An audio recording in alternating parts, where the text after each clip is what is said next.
Hello guys, कैसे हैं आप सब। आप सभी का हमारे YouTube channel Rohit chemistry classes में बहुत बहुत स्वागत है। और आज हम लोग कक्षा 12 रसायन विज्ञान चैप्टर सेकेंड विद्युत रसायन में पढ़ेंगे ईंधन सेल। फ्यूल सेल क्या होती है और क्या इसके लाभ हैं और क्या इसके हानियां हैं, ये हम लोग आज पढ़ेंगे। तो जल्दी से सभी लोग वीडियो को शेयर कर दीजिए और वीडियो को लाइक जरूर किया करिए आप लोग। हम लोग आज पढ़ेंगे ईंधन सेल।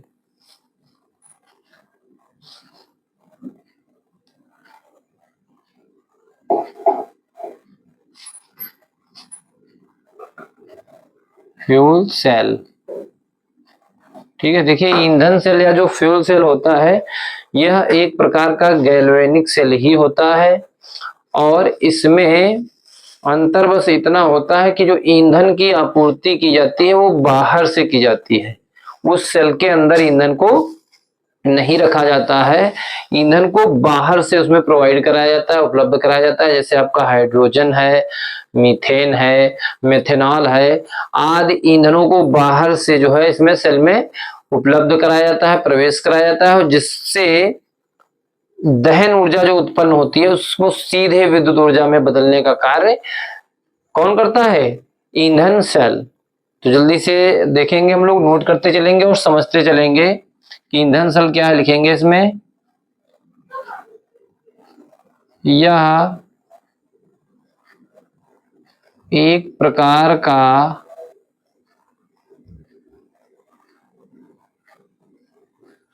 यह एक प्रकार का यह एक प्रकार का गैल्वेनिक सेल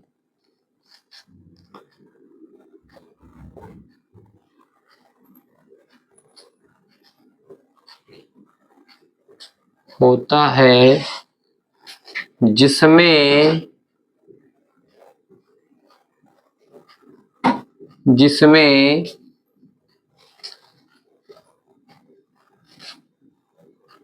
ईंधन के रूप में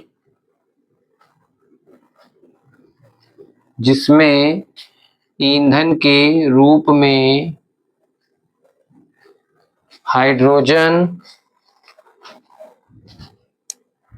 ईंधन के रूप में हाइड्रोजन, मीथेन CH4 तथा मेथेनॉल CH3OH, ईंधन के रूप में हाइड्रोजन, मीथेन तथा मेथेनॉल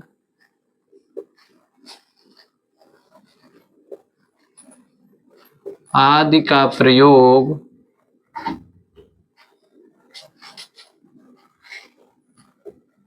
किया जाता है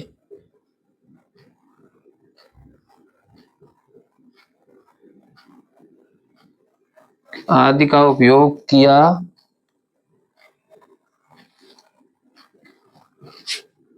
जाता है जिनसे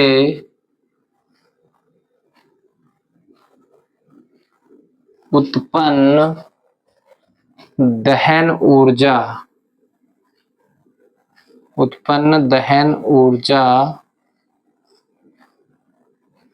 को सीधे विद्युत ऊर्जा में बदला जाता है। सीधे विद्युत ऊर्जा में बदला जाता है। विद्युत ऊर्जा में बदला जाता है।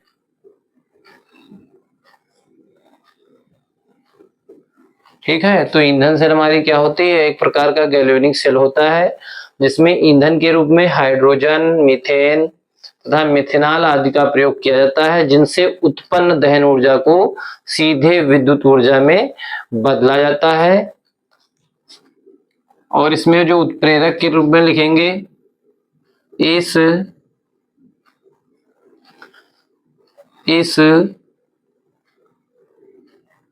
सेल में या इस ईंधन सेल में लिख लीजिएगा, सही रहेगा ज्यादा, क्योंकि इस सेल से कोई मतलब नहीं है। इस सेल में हम लोग पढ़ रहे हैं ईंधन सेल। इस ईंधन सेल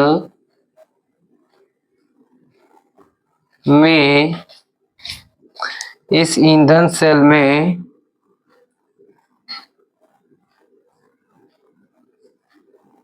उत्प्रेरक प्लेटिनम या आपका सिल्वर या पैलेडियम पीडी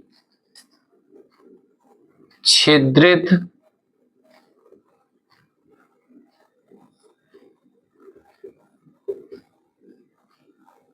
कार्बन में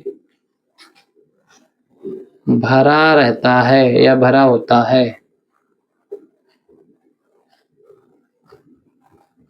भरा होता है। एक और खास बात इसकी होती है, इस ईंधन सेल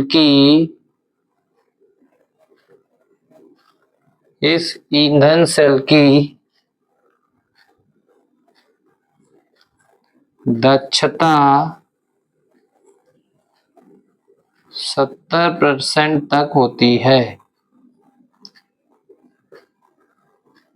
यानी कि जो ये ईंधन सेल आपकी है, जो क्या करती है, हाइड्रोजन, मीथेन और मेथेनॉल जैसी गैसों को सीधे विद्युत ऊर्जा में कन्वर्ट करती है, दहन ऊर्जा को। तो जो इसके दहन ऊर्जा को विद्युत ऊर्जा में परिवर्तित करने की जो क्षमता है, जो इफिशियंसी है, वो कितनी है, 70% के आसपास लगभग। ठीक है, तो ये आपका ईंधन सेल होता है। और जो आपको सिलेबस में पढ़ना है, अब एग्जाम्पल में पढ़ना है हमको, जो कि बहुत ही इंपॉर्टेंट है, आप इंपॉर्टेंट लगा लीजिएगा। हाइड्रोजन, हेडिंग डालेंगे हाइड्रोजन, ऑक्सीजन, हाइड्रोजन ऑक्सीजन ईंधन सेल। जो ईंधन सेल हमको पढ़ना है, जो हमारे कोर्स में एग्जाम्पल के तौर पर दे रखा है, वो आपको पढ़ना है हाइड्रोजन ऑक्सीजन ईंधन सेल। ठीक है, हाइड्रोजन और ऑक्सीजन ईंधन सेल। देखिए इसमें एक डायग्राम आपको बनाना रहेगा। थोड़ा सा एक क्या करते हैं हम लोग, एक पात्र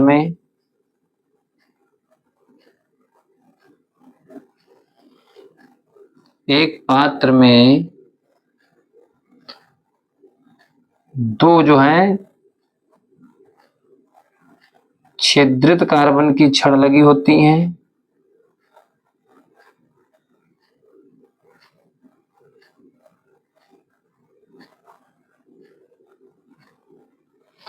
और ये जो छिद्रित छड़ होती है, ये एनोड की तरह कार्य करती है। और एनोड कैसा होता है, जितने भी आपके गैल्वेनिक सेल होते हैं, एनोड कैसा होता है, ऋणात्मक होता है।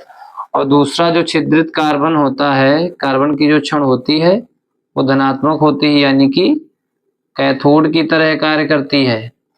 और इस पूरे पात्र में ये जो यहां से हम लोग क्या कराते हैं, गैस का प्रवेश कराते हैं। कौन सी gas, hydrogen gas, H2 gas जो है यहां से प्रवेश कराते हैं एनोड वाले सिरे से। और कैथोड वाले सिरे से जो है प्रवेश कराई जाती है ऑक्सीजन। देखिए एक पात्र था, उस पात्र में दो छिद्रित कार्बन की छड़ें होती हैं और जो इलेक्ट्रोड की तरह कार्य करती हैं, और जिसमें क्या होता है, प्लेटिनम या आप कह लीजिए पैलेडियम। ठीक है, ये उत्प्रेरक भरे रहते हैं। छिद्रित कार्बन में उत्प्रेरक के रूप में भरा रहता है। और इसमें बाईं ओर से यानी कि एनोड वाले सिरे से हाइड्रोजन गैस प्रवेश कराई जाती है ईंधन के रूप में, और कैथोड वाले सिरे से ईंधन के रूप में ऑक्सीजन गैस प्रवेश कराई जाती है।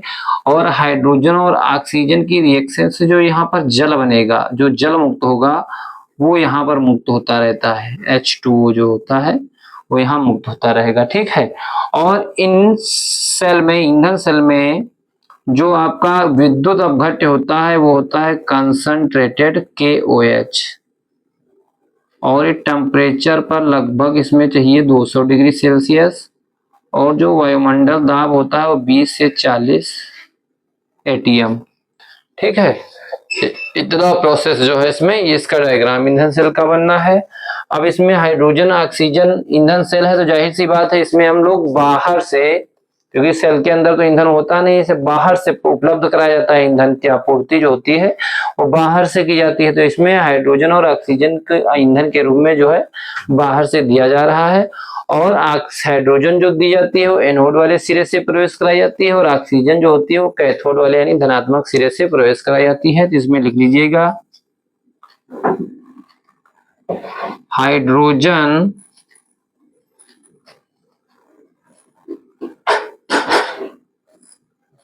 ऑक्सीजन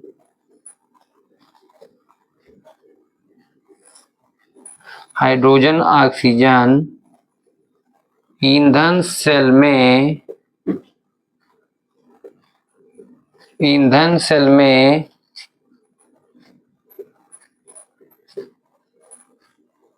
ईंधन के रूप में हाइड्रोजन व ऑक्सीजन का प्रयोग किया जाता है।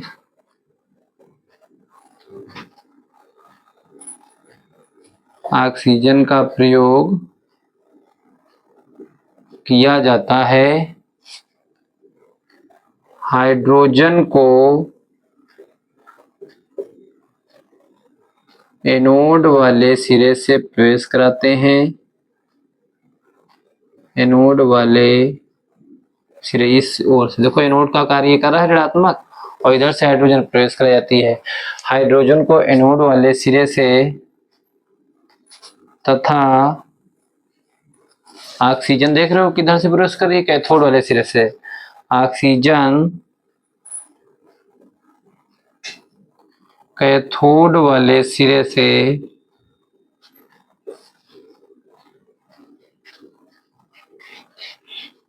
प्रवेश कराई जाती है।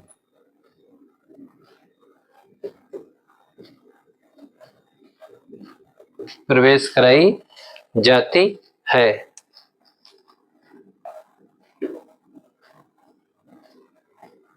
इसमें दो कार्बन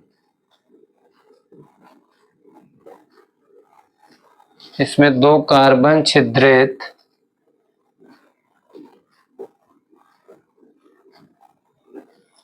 इलेक्ट्रोड होते हैं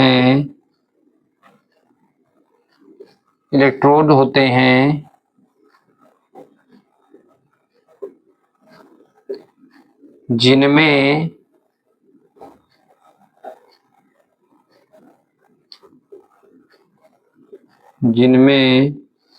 ऋणात्मक इलेक्ट्रोड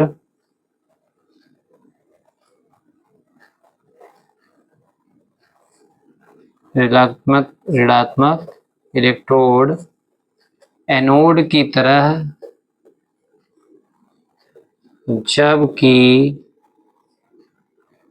धनात्मक इलेक्ट्रोड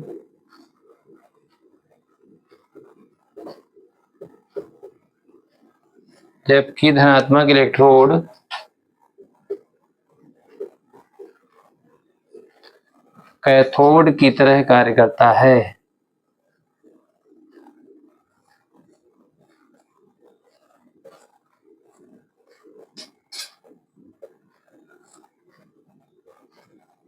कैथोड की तरह कार्य करता है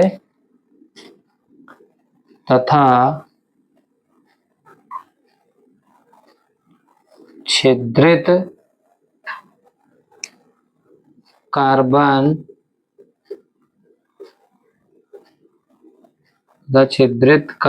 इलेक्ट्रोड में उत्प्रेरक के रूप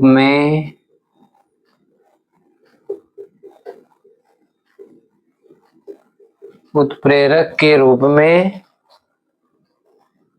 प्लेटिनम या पैलेडियम भरा रहता है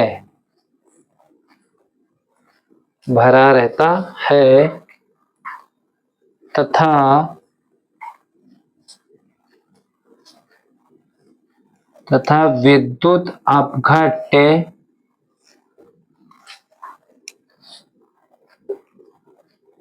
के रूप में सांद्र KOH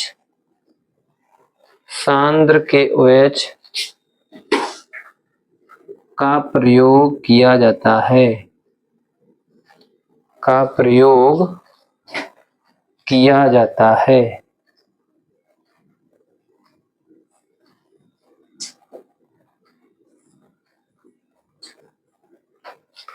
ठीक है। इसमें आप लोग देख लीजिएगा जल्दी से, फिर हम जो है आगे लिखेंगे, रफ करेंगे, तो आप लोग जो है जल्दी से स्क्रीनशॉट ले लीजिएगा। हाइड्रोजन ऑक्सीजन ईंधन सेल जो होती है, डायग्राम आपके सामने बना है। हाइड्रोजन ऑक्सीजन ईंधन सेल में ईंधन के रूप में हाइड्रोजन और ऑक्सीजन का प्रयोग किया जाता है।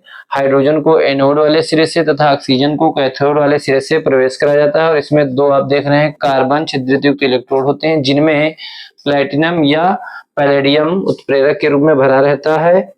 और ये छिद्रित इलेक्ट्रोड में इलेक्ट्रोड हो गए, और आपका जो विद्युत अपघट इसमें यूज किया जाता है उसमें कंसंट्रेटेड यानी सांद्र KOH का प्रयोग करा जाता है। तथा ताप, इस पात्र में जो ताप होता है वो 200 डिग्री सेल्सियस तक तथा 20 से 40 डिग्री सेल्सियस वायुमंडलीय दाब पर यह सेल जो है कार्य करता है। कौन? हाइड्रोजन ऑक्सीजन ईंधन सेल। तो आप लोग जल्दी से स्क्रीनशॉट ले लीजिए, फिर हम ऊपर लिखते हैं। स्क्रीनशॉट आप लोग जल्दी से ले लेंगे।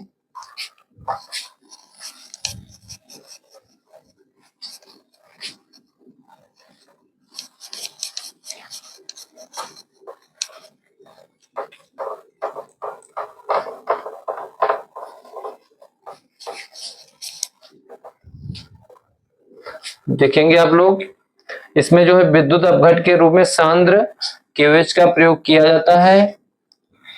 हम यहीं से कंटिन्यू कर रहे हैं। तथा ताप 200 डिग्री सेल्सियस एवं दाब 20 से 40 ATM तक होता है। यानी कि 200 डिग्री सेल्सियस टेम्परेचर और 20 से 40 वायुमंडलीय दाब पर यह सेल जो है हाइड्रोजन ऑक्सीजन ईंधन सेल कार्य करता है। अच्छा, इसमें जो एनोड पर जो क्रिया होगी, क्योंकि ऑक्सीकरण एनोड ऋणात्मक है और एनोड पर क्या होता है? ऑक्सीकरण होता है। तो यहाँ पर आप देखेंगे एनोड पर क्या रिएक्शन चलेगी, कैसे चलेगी। एनोड पर देखो क्या होगा, हाइड्रोजन है एनोड के सिरे से प्रवेश कर रही है, तो हाइड्रोजन यानी 2H2 प्लस हाइड्रोजन क्या करेगी, ये जो इसमें विद्युत अपघट के रूप में KOH है, इसी के जो है OH माइनस आयन जो होंगे उससे क्रिया करेगा, और यहां पर ये बना लेगा 4H2 प्लस क्या हो जाएंगे 4 इलेक्ट्रॉन, क्योंकि यहाँ पर देखो 4 इलेक्ट्रॉन थे तो उधर भी जो है 4 इलेक्ट्रॉन करने पड़ेंगे, क्योंकि रिएक्शन बैलेंस करने के लिए। 4 हाइड्रोजन है, देखो 4 हाइड्रोजन है, 4 OH है, तो 4 यहाँ पर OH है। ठीक है, तो इस तरह से आप कैथोड पर रिएक्शन देख लीजिए क्या होगी। कैथोड पर जो अपचयन होता है, कैथोड वाले सिरे पर देखो ऑक्सीजन प्रवेश कर रही है, तो ये ऑक्सीजन प्लस ऑक्सीजन क्या करेगी, जल जो इसमें जल मुक्त हो रहा है उससे क्रिया करेगी, तो 2H2 और यहां बन जाएगा 4OH माइनस, कितना बन जाएगा 4OH माइनस, और यहां पर जो है यहाँ पर जो है 4 इलेक्ट्रॉन भी, क्योंकि अपचयन में क्या होता है इलेक्ट्रॉन ग्रहण होते हैं, कितने 4 इलेक्ट्रॉन ये ग्रहण करेगा और क्या बनाएगा 4OH माइनस। ठीक है, ये दो अर्ध सेल अभिक्रिया बन गई, एक एनोड पर और एक कैथोड पर। अगर इस पूरे संपूर्ण हाइड्रोजन और ऑक्सीजन ईंधन सेल की अगर हम संपूर्ण सेल अभिक्रिया लिखें, तो देखो संपूर्ण सेल अभिक्रिया क्या हो जाएगी इसकी, देखिए 4 इलेक्ट्रॉन से 4 इलेक्ट्रॉन कट जाएंगे, 4OH माइनस से 4OH माइनस कट जाएगा, और यहाँ देखो 2H2 है, यहाँ 4H2 है, तो इससे भी जो है यहाँ पर कितना H2 बचेगा 2H2 बचेगा। ठीक, अब पूरी रिएक्शन लिख लीजिए आप, 2H2 प्लस O2 और गिव्स अप, एरो लगाएंगे 2H2O और जो है सब साफ हो गया, कट गया। तो इतना रिएक्शन आपकी आएगी जो आएगी, ठीक है।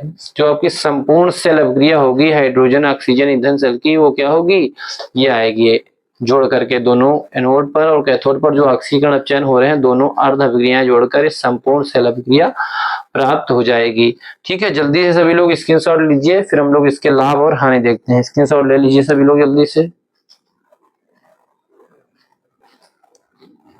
अब जो ईंधन सेल हम लोग पढ़ रहे हैं, इसके लाभ देखेंगे, क्या फायदे हैं और क्या नुकसान है। ईंधन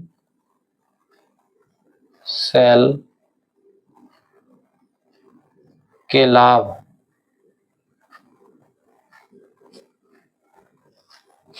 ईंधन सेल के लाभ क्या है, तो पहला लाभ तो यही है कि जो ईंधन सेल होते हैं प्रदूषण मुक्त होते हैं। पहला पॉइंट लिख लेंगे इसमें, ईंधन सेल प्रदूषण मुक्त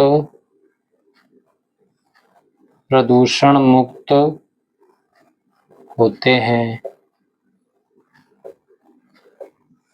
दूसरा पॉइंट, जो आपके ईंधन सेल होते हैं इनकी दक्षता लगभग 70% होती है। ईंधन सेल की दक्षता, ईंधन सेल की दक्षता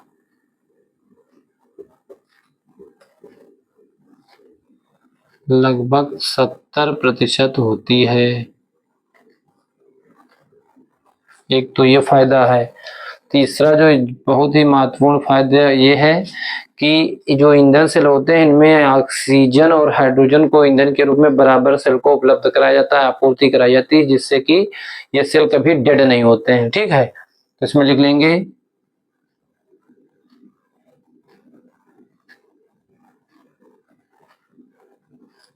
गैसों की ईंधन के रूप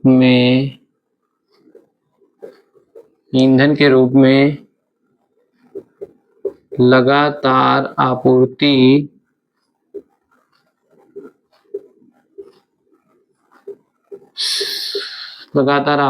से ये कभी भी मृत नहीं होते हैं, यानी डेड नहीं होते हैं, मृत नहीं होते हैं। कौन, ईंधन सेल। ठीक है, क्योंकि जब हम इस ईंधन सेल में लगातार हाइड्रोजन और ऑक्सीजन ईंधन के रूप में आपूर्ति कराते रहेंगे तो सेल में कभी भी ईंधन खत्म नहीं होगा और जो भी दहन ऊर्जा होगी वो लगातार विद्युत ऊर्जा में बदलती रहेगी, इसलिए सेल कभी भी डेड नहीं होंगे। ठीक है, ये तो होगा लाभ। अब हानियां देख लीजिए इसकी क्या है। ईंधन सेल से हानि क्या है।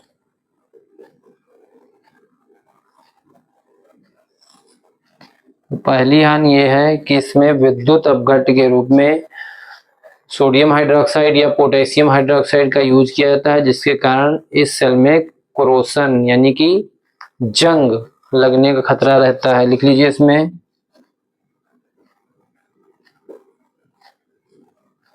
ईंधन सेल में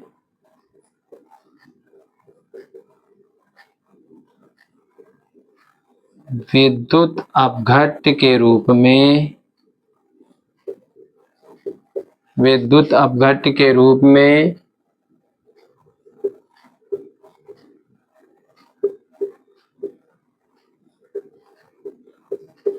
KOH का प्रयोग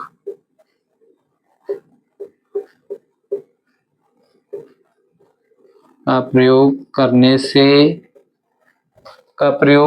से जंग का खतरा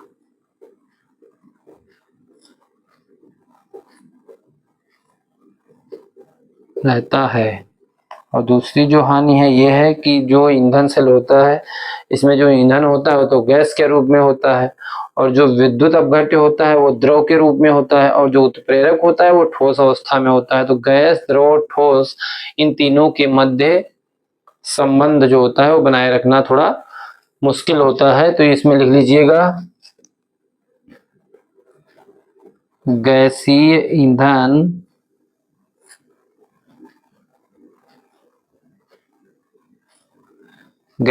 ईंधन कामा द्रव विद्युत अपघट्य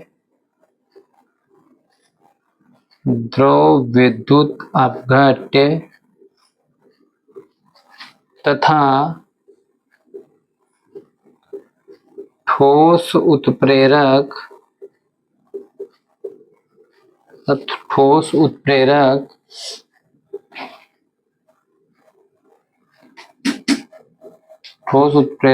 इन तीनों के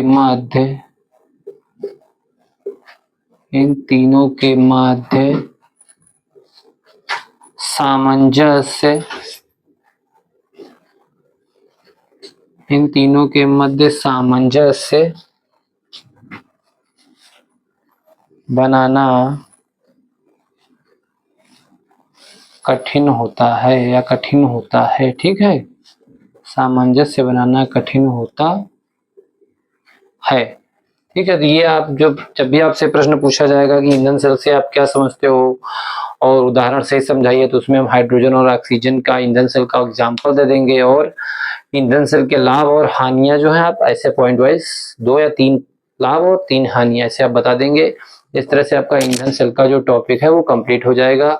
आप लोग अपनी तैयारी जबरदस्त और आसान तरीके से बनाने के लिए बिल्कुल आसान शब्दों में आपको भाषा में केमिस्ट्री समझ में आएगी, इसलिए हमारे चैनल रोहित केमिस्ट्री क्लासेस को जरूर सब्सक्राइब कर ले और दोस्तों में शेयर जरूर किया करिए और वीडियो को लाइक जरूर किया करिए।